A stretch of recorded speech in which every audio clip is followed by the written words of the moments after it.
People talk about Palestinians, Israeli-Palestinian issues, usually without any knowledge about the Palestinians. People look at them by Western lenses, thinking that whatever works in Europe or in America will work with the Palestinians. People tend to forget the Palestinians are Arabs, Muslims, most of them are Muslims, and they are part of the Middle East, of the Arab world, the Islamic world. Therefore, any plan designed for the Palestinians should be part or should be derived from the understanding of the Arab and the Islamic world. Otherwise, you live in a la-la land. What do I mean? The Arab world is roughly divided to two kinds of states. One kind is the failure or the failing states, and the other one is the successful states. The failures are Iraq, Syria, potentially Jordan, Algeria, Libya, Yemen, maybe Morocco as well, and maybe some more. While the successful ones are Kuwait, Qatar, and the 7 Emirates of the United Arab Emirates, which are Dubai, Abu Dhabi, Ras Al Khaimah, Fujairah, those 7 Emirates. The failing states, Iraq and Syria and so forth, are all conglomerates of tribes, ethnic groups. Each and every one of them is a conglomerate of tribes, ethnic groups, religious groups, and sectarian groups, which never became one nation. Let me show you, for example, this is the real map of Iraq. This is the map of the Iraqi tribes, which are there way before Islam came to the world, thousands of years. And every tribe has its own fighting militia, armed to its teeth, has its own rules, leadership, and actually they act like separate states, like in the United States of America, all those tribes. The northern tribes are Kurds, while the others are Arabs, Turkmens, and Persians. In Iraq there are 10 religions, Muslims and Christians, and some Jews in the cities, and Yazidis and Sabais and Mandays, and Zoroastrians and Shubaks, and Alawis who ran away from Syria, and so also Druze and so forth. All the 10 religions of the Middle East are represented in Iraq. And of course sectarian groups like Shia, Sunnah, and Christian denominations. And when the British established this state, they hoped that one day will come and all of those groups will dissolve into each other, will give up on their traditional loyalties to the tribe, to the ethnic groups, to religious and the sectarian group, will all sit around one fire and sing Kumbaya together only because they have Iraqi passport or Iraqi flag or Iraqi leadership. It did not happen because it cannot happen when that nation or those citizens are dwelling in such way as they do in Iraq. The picture in Syria is the same thing. The picture in Libya is the same thing. There's picture in Sudan and in Algeria. And whenever the society is divided along either tribal and or ethnic and or religious and or sectarian group, as the state which you base on this society cannot function, because the people are not loyal to the state, they are loyal first of all to the tribe or the ethnic group or the religious of the sectarian. This is why these states are viewed as illegitimate in the eyes of their own citizens, and their leadership is viewed as illegitimate because it is always one minority, one group, which takes over the whole place. And this is the source of all evil in these states. The successful states, namely Kuwait, Qatar, and I exclude Bahrain, and the 7 Emirates of the Union, each and every one of them is one single tribe. And I don't count the American business people who come to there, and I don't count the Bangladeshi construction workers. I'm talking about the citizens, who are one major family which leads the place legitimately, so the state is legitimate, and the leadership is the leadership of the tribe from 200 years ago. And this is why they don't have elections. They don't need elections, because they have real leadership which is viewed as legitimate with no alternative. And this is why the only Emirate paradigm works in the Middle East, because it corresponds with the sociology of the Middle East, which is based on the tribe, which historically is the cornerstone of the societies of the Middle East because of the desert, because of many other things. The Palestinians are the same structure, the same social structure. Whoever talks about a Palestinian nation can talk also about Iraqi nation or Syrian nation or Libyan nation, which do not exist. They only exist only in the imagination of some Europeans or some Americans who understand nothing in the sociology of the Middle East. This is why, since there is no Iraqi nation and no Syrian nation and Libyan nation, there is no Palestinian nation as well. They are tribes. And tribes means that the tribe is much more important than the state.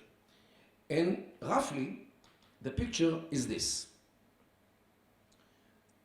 In Hebron, there are 5 major tribes: Jabri, Abu Snena, Natche, Tamimi, and Kawasmi. Jericho is the city of the Arikats. Ramallah is the city of the Barghoutis and the Tawils and the Abu Ains. Shechem, Nablus, is the city of the Masri, Tukan, and Shaq'a. Tulkarem is the Karmis city, and so forth in Kalkilia and Jenin. This is why we should establish Emirates in these cities for the clans who live in these cities. How do I know that it works? Sociology.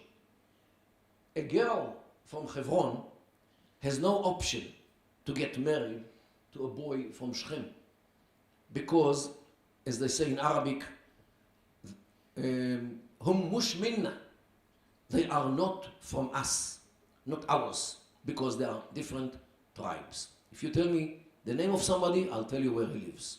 This is how it works in these tribal societies all over the Middle East and within the Palestinians as well. This is why this is the only solution.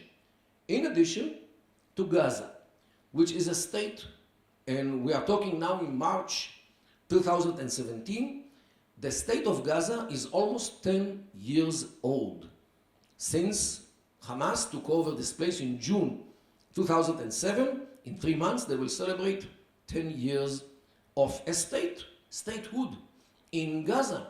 Only because Hamas were born there, most of the leaders were born in Gaza, and they know very well how to correspond with the tribal structure of Gaza Strip. For example, the army of Hamas, the divisions of this army are tribal. They don't mix tribes together, because they know that if you don't mix them, they live peacefully with each other. If you start to mix them, they start to fight each other. So this is how Hamas know very well how to establish their institutions based on the tribal characteristics of the society in Gaza. This is why they succeed to run a state without a dictatorship in Gaza, legitimate state in this area. And not only this, the Gaza is a super state, because they succeeded not only to survive 3 wars with Israel, they succeeded to force Israel to feed them every single day. Although they call to erase Israel altogether from the map, Israel feeds them every single day. 900 trucks full of food and construction materials, which they use to dig tunnels, are coming from Israel to Gaza. Water, fuel, electricity, and medical treatment for hard cases. Israel does. Why? Because Hamas succeeded to force Israel to serve them.